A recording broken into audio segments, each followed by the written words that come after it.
Thumbnail দেখে বন্ধুরা বুঝতেই পারছো আমি আজ কোন গাছের সম্বন্ধে বলতে চলেছি। আজ কথা বলবো ড্রামস্টিক লিফ। তো ড্রামস্টিক লিফ বা সজনে পাতা, তো সজনে পাতা বা ড্রামস্টিক লিফ আমাদের শরীরের পক্ষে কতটা ভালো সেটা তোমাদেরকে কি বলবো। আজকালের দুনিয়াতে টাকা পয়সা দিয়ে ওষুধ খেয়ে খেয়ে বয়স্ক মানুষদের না অবস্থাই খারাপ হয়ে যায়। সবসময় তাই এত ওষুধ খাওয়া ভালো নয়, কিছু কিছু গাছপালা দিয়েও আমাদের শরীরের অসুস্থতা দূর করতে হবে।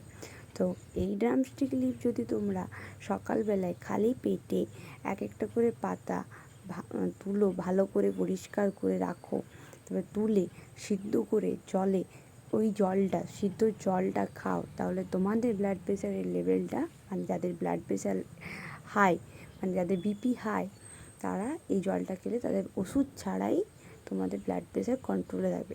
এটা সত্যি কথা। আমার মা নিজে ব্লাড প্রেশারের রুগী, তো আমার মা কোনো ব্লাড প্রেশারের ওষুধ খায়নি। প্রথম ডাক্তার সাজেস্ট করেছিল বলে খেয়েছিল।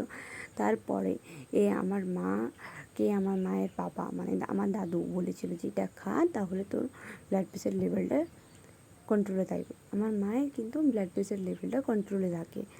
আর তোমরা যদি যাদের রাত জাগা অভ্যেস বা রাতে ঘুম হচ্ছে না, টেনশন হচ্ছে, তারাও কিন্তু এই পাতাটা খেতে পারো। তো এই পাতাটা খেলে ঘুম ভালো হয়, ক্লিয়ার হয়, তো তোমাদের কোনো অসুবিধা হবে না। এবং যাদের কোষ্ঠকাঠিন্য রোগ, তাদের কিন্তু এই পাতাটা খাওয়া উচিত নয়। এই পাতাটা যদি কারোর কোষ্ঠকাঠিন্য রোগ, তাহলে তারা খেও না, বা কারোর বাত যদি থাকে তাহলে কিন্তু এই পাতাটা খেও না।